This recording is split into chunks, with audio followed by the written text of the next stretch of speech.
किसी भी चीज को सीखने के लिए कंसंट्रेशन कैसा होना चाहिए, उसके लिए I tell you one story. I tell you a story, ध्यानपूर्वक उसको सुनिएगा। स्टोरी बहुत ही बढ़िया है। एक गुरु जी थे और एक उनका शिष्य था। क्या बताया मैंने? एक गुरु जी थे और एक उनका शिष्य था। गुरु जी बहुत पहुंचे हुए थे, उनको भगवान के दर्शन हो गए थे ना, बहुत तप करते थे, तपस्या किए उन्होंने और उनको दर्शन हो गया भगवान का। और उन्हीं के साथ उनका शिष्य जो था, उसको अभी तक भगवान के दर्शन नहीं हुए थे। अपने गुरु की खूब सेवा करता था, खूब सेवा करता था।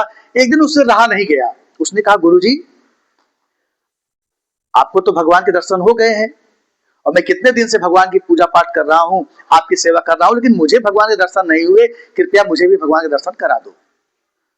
खूब रिक्वेस्ट किया, इतना रिक्वेस्ट किया कि गुरु जी को दया आ गई।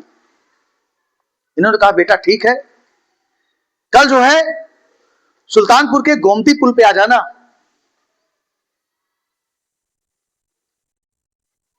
या उस नदी के पास आ जाना, या उस तालाब के पास आ जाना। कोई एक तालाब का नाम बताए उसको, तो उसी पे आ जाना, या उस नहर के पास आ जाना, कुछ भी बता सकते हैं।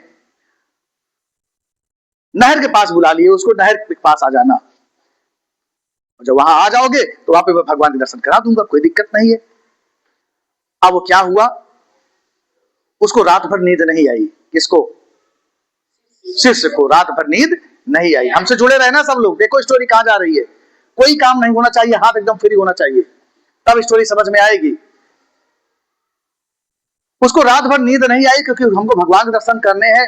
और सुबह सुबह उठा जल्दी से, 3 बजे ही उठ गया। 3 बजे उठ के नहा धो के बढ़िया रेडी होके देन ही रीच्ड, पहुंच जाता है कहां पे? नहर के पास पहुंच गया।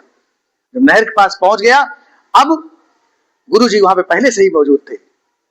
तो गुरुजी को भी चिंता थी कि मुझे आज अपने शिष्य को भगवान के दर्शन कराने हैं ना, तो चलो पहले मैं भी चलता हूं। गुरुजी वहां पहुंचे, शिष्य वहां पे पहुंचा। शिष्य ने कहा ठीक है गुरुजी, मैं तो आ गया हूं, भगवान के दर्शन कराओ। तो गुरुजी क्या करते हैं, उस शिष्य को, अपने शिष्य को उस नहर के किनारे ले जाते हैं और कहते हैं देखो उस पानी में, देखो उसमें भगवान दिखाई दे रहे हैं कि नहीं। शिष्य ऐसे देखता है, जब ऐसे देखता है तो क्या करते हैं, गुरुजी उसको धक्का दे देते हैं। गुरुजी उसको धक्का दे देते हैं और वो बेचारा उसी पानी में गिर जाता है। गिरने के बाद वो क्या करता है, वो हाथ चलाता है, पैर चलाता है, सब कुछ चलाता है। वो बचना चाहता है, अपने को बचाना चाहता है।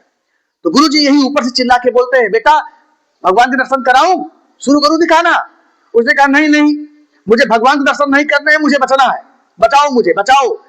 और बचने के लिए वो क्या कर रहा है, वो हाथ चला रहा है, दोनों हाथ चलाने लगता है, एक पैर चलाता है, दोनों पैर चलाने लगता है। मतलब वो जो कुछ भी करता है उस करने के पीछे एक ही टारगेट होता है, क्या?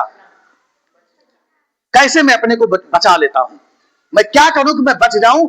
हाथ पैर पीटते पीटते पीटते पीटते अंततः वो किसी तरीके से कुछ पकड़ में आ जाता है, किनारे लग जाता है। और जब किनारा उसको मिल जाता है तो बोलते हैं ना, क्या बोलते हैं, कहावत है कौन सी, डूबते को तिनके का सहारा। क्या बोलते हैं? डूबते को तिनके का सहारा। तो कुछ उसको मिल गया, तो जब मिल गया तो उसी के सहारे वो बच गया। तो तुरंत हाँफते हाँफते आता है गुरुजी के पास और कहता है गुरुजी, हम तो भगवान से दर्शन की बात कर रहे थे कि हमको उनसे मतलब दर्शन करा दीजिए, आप तो मिलाने का प्लान बना लिए थे, आप तो सीधे वहीं पहुंचाने का प्लान बना लिए थे। उसने कहा नहीं बेटा, ऐसी बात नहीं है, बात यह है कि जो आपने टारगेट बनाया है, तो आप जब पानी में थे तो आपका टारगेट क्या था? बचना। और उसके लिए क्या किया आपने, मतलब कि जो भी कार्य किया, जितने भी एफर्ट्स आपने किया टू अचीव आवर टारगेट, अपने लक्ष्य को पाने के लिए उस शिष्य ने कितना उसमें प्रयास किया। वो प्रयास देखो, वहां पे उसको और भगवान के दर्शन के बारे में समझ में नहीं आया, उसको और चीज के बारे में समझ में नहीं आया, उसको केवल क्या था, बचना था। तो ठीक वैसे ही आपका भी क्या होना चाहिए, एक लक्ष्य होना चाहिए। लक्ष्य का मतलब हो गया डेडिकेशन। आप पढ़ने बैठते हो, दूसरा दोस्त आता है, वो कहता है चलो यार खेल के आते हैं, हाँ यार सही कह रहे हो, चलो खेल के आते हैं। नो, उसको कहो कि जाओ तुम, मैं पहले 2 घंटा बैठा हूं अभी अभी, जब तक 2 घंटा पढ़ नहीं लूंगा तब तक जाऊंगा नहीं। तो मतलब अपने लक्ष्य को पाने के लिए आप क्या एफर्ट्स कर रहे हो, तो वो शिष्य वही एफर्ट्स कर रहा था अपने को बचाने के लिए। उसके द्वारा किया गया हर एक कार्य उसके लक्ष्य की प्राप्ति थी, और लक्ष्य क्या था? अपने को बचाना ना, यही तो था।